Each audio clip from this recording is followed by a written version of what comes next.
Good morning and welcome everyone to today's focus for Friday, December the 2nd, 2022 at 10:53 a.m. Central Time.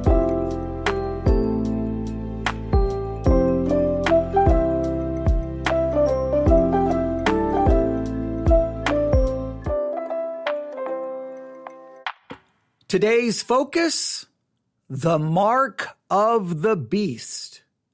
Oh, you talk about a topic that Christians love to discuss, and many Christians actually have a great fear of the mark of the beast. We read about it in Revelation chapter 13, and we will look at that in just a minute. But the reason we're going to talk about the mark of the beast is because, well, of a news story that I saw yesterday, and I did some looking up that news story, and it's what's showing up in a number of places. And I know some Christians somewhere are going to jump all over this, and they're going to be concerned, and they're going to be sounding the alarm, and they're going to be warning us that the mark of the beast is right around the corner. It's almost here. Get ready. Be prepared. And I've always found it fascinating because throughout my entire Christian life, even before I became a Christian, I have heard mark of the beast, mark of the beast, mark of the beast, mark of the beast, mark of the beast, mark of the beast. It's here. It's here. It's about to be here. Don't do this or you'll be taking the mark of the beast. Don't get this. You'll be taking the mark of the beast. People have been concerned about this for a very, it seems, long time. So we have to talk about it because of a brand new news story. So are you ready? Let's go to the news story. This news story involves Elon Musk. We have Elon Musk. Immediately, we know we have controversy. We have Elon Musk and we have a brain implant. Elon Musk, brain implants. Okay, we know immediately something is going on. The following is from the New York Times. Elon Musk hopes to test a brain implant in humans next year. Elon Musk hopes to test a brain implant in humans next year. The tech multi-billionaire said his company Neuralink was seeking government approval to test his device in people and predicted it could happen in 6 months. Now, his company Neuralink, they want to place a brain implant inside of humans. There's a diagram of how it works. I can basically describe it. Let's see here if I can find the description here that kind of explains what would happen. Let's see here. Let me find it here. It's a long article. But I want to describe exactly how they tell you it will work. I don't know. People will have to, there's a lot here we can talk about, but it sounds like this. See if I can find the actual description. I'll just read a little bit here. So basically the implant would allow a human basically to control a computer with just their mind. Right? It would be just with their mind. They could look at a computer and control it would be one of the things that they would hope to do. And this would obviously be very important for someone who's basically paralyzed and can't move certain body parts, would be able to at least control a computer with their brain alone. All right. And let's see here. Now, we don't know. There's been other similar kind of tests that they've wanted, but in this particular case, we don't know exactly the advancements Elon Musk may have made in this area, but he is seeking permission to implant the device in a human. He predicted a test in humans in 6 months. Now there has to be approval, and there's lots of steps that have to take place. He goes on to say, basically a surgical robot would cut a hole in the skull, slipped electrode threads into the gray matter of the brain. According to Musk, the coin-like piece would sit flush with the skull. All right, so that's where it would be at the top of the head, right? Let me read that again. The surgical robot would cut a hole in the skull, and it looks like, according to the diagram, the top of the head. slip the electrode threads into the gray matter of the brain. It would be basically the size of a coin, and it would sit flush with the skull. Now, you read that, and many people go, the mark of the beast, because a lot of people believe the mark of the beast is going to be some kind of a computer chip, either in your hand or in your forehead. It's going to be something like this. But when people start talking about it, I sometimes am baffled and confused, because it seems that people, when they read the Bible, all they look at is the mark. That's all they look at. They just read Revelation 13 and they just look at the mark, and immediately they just like, okay, the mark could be this, the mark could be this. And I'm always like, well, wait a minute. There's a lot of other things going on in Revelation chapter 13 before we ever get to the supposed mark.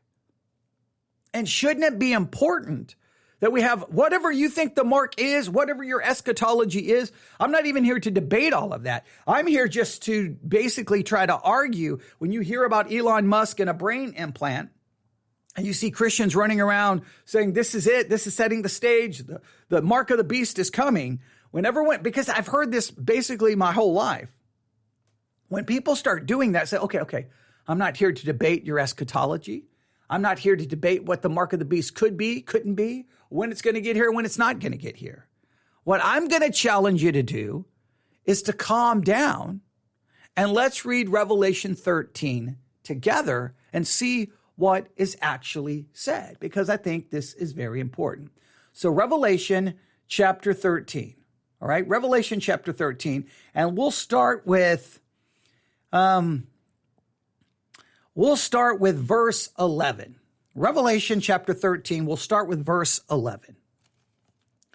Now pay close attention to kind of the order of events, all right, before the mark of the beast shows up on the scene, all right? Revelation chapter 13, verse 11. And behold, another beast coming up out of the earth, and he had two horns like a lamb, and he spake as a dragon. And he exerciseth all the power of the first beast before him, and causeth the earth and them which dwell therein to worship the first beast, whose deadly wound was healed. So the first thing we have here, and we won't have to get into identifying all of this, again, because that's what happens. People get so sidetracked that they just miss the basic information. Something's going to happen that causes people to worship the beast. That's what it says, to worship the first beast. There's going to be, the people on earth are going to begin to worship the beast. Whatever you identify the beast as, this is worshiping something other than God. They have turned from God. They are not worshiping God. They're giving their worship to the beast. So that is absolutely critical to just a normal reading of Revelation chapter 13. Verse 13. And he doeth great wonders, so that he maketh fire come down from the heaven on the earth in the sight of men. All right, then a great miracle is going to take place. Fire is going to come down from heaven. So people are worshiping the beast. Fire is coming down from heaven. All right, then he deceiveth them that dwell on the earth by the means of those miracles which he had power to do in the sight of the beast, saying to them that dwell on the earth that they should make an image to the beast which had the wound by a sword and did live. So you have worship. They're not worshiping God. They're worshiping the beast. You have these great miracles, and then you have a call to make an image. So you've got full-blown false worship, full-blown idolatry, and deceptive signs and wonders kind of all taking place. All right, let's keep reading. Verse 15, and he had the power to give life unto the image of the beast, that the image of the beast should both speak and cause that as many as would not worship the image of the beast should be killed. All right, so now we've got false worship. We've got we've got false signs and wonders, all right? Actual signs and wonders happening, but not coming from God. We have a idolatry taking place, an image, and now we have people being killed who will not worship the beast. Who will not worship the beast. Now you put this all together, I think you should see where this is going.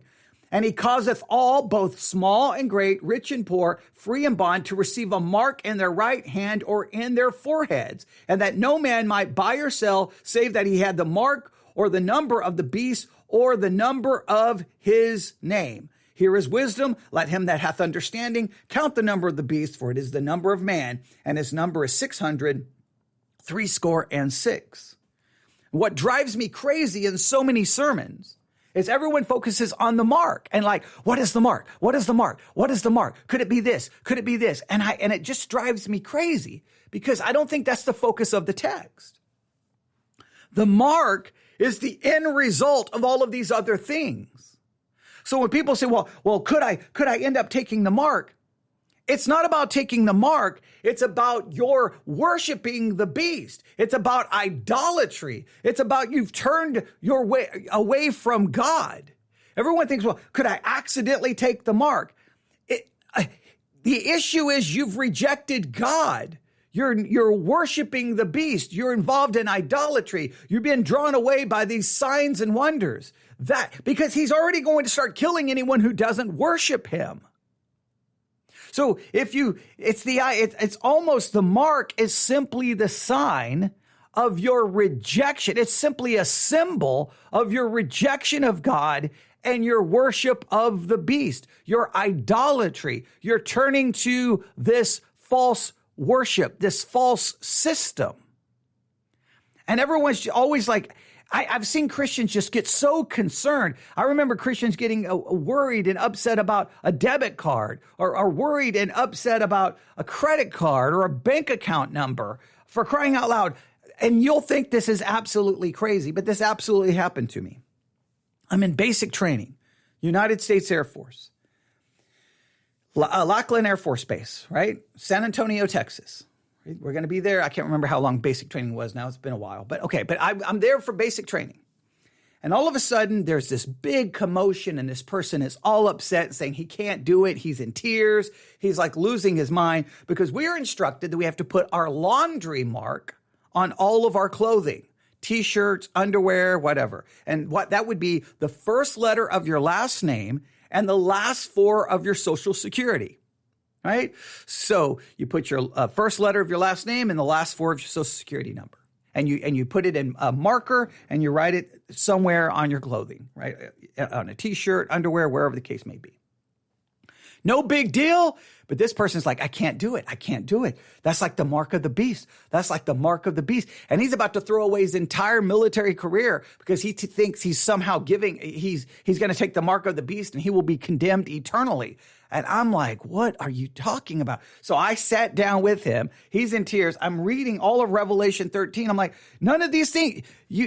Have you turned your back from God? Are you worshiping the beast? Are you giving yourself into idolatry? Are Christians being killed because we won't worship none of this is happening. You putting a number on this that has nothing to do with this. The mark is simply the end result of and it's the symbol that you have rejected God. It's the symbol that you have given yourself over to the beast. It's basically like you're taking his mark, his brand. You're branding yourself in a sense to show I worship the beast, the image, idolatry. There you go, and I'm not going to be killed, etc., etc., etc.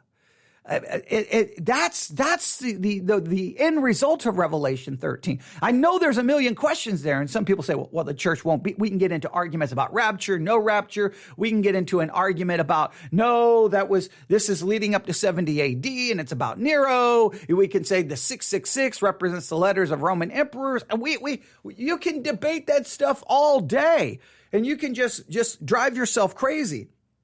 A million questions with very few answers. And I'm not saying that those questions aren't worthy of pursuit or investigation.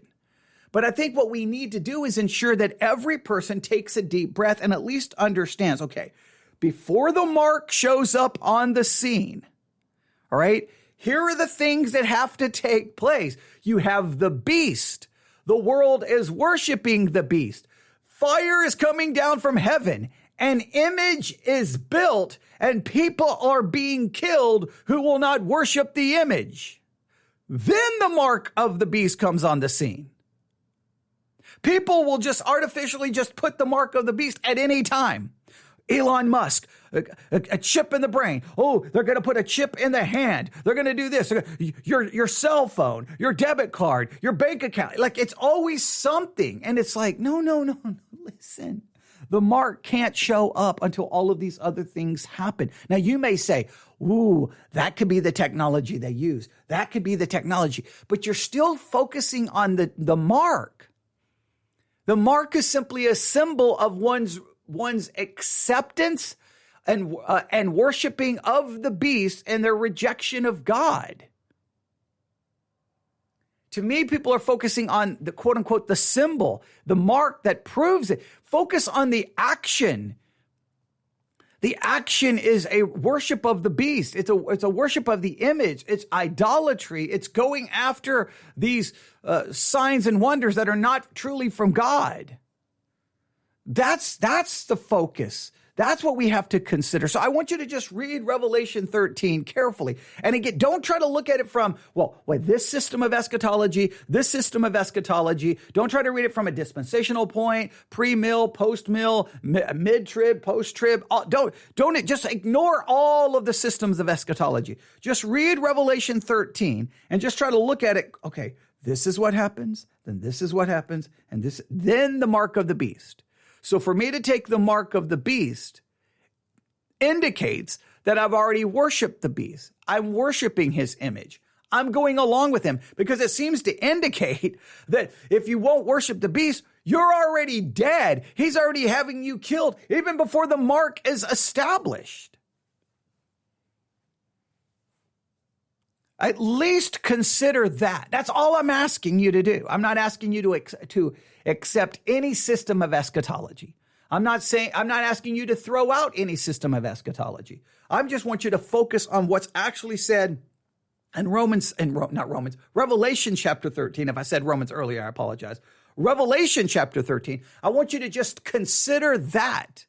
That's what I want you to consider, because I think it would be very beneficial and helpful if everyone could understand that. It would stop some of the crazy conspiracy theories, wild speculation, and unwarranted fear that has hit many people who claim to be Christian and who go to church, because the church gave them that fear by not actually helping them understand how to read the text. Today's focus, Revelation chapter 13. Read it carefully, focusing on everything leading up to the mark, and then say, if I was to take the mark, all of these other things, it would simply be a sign of me already having done these other things, which would be basically a rejection of God, a worship of the beast, a worship of the image, and being drawn away by those signs and wonders that are not from God. That seems to be all the things that would be required before you even took the mark.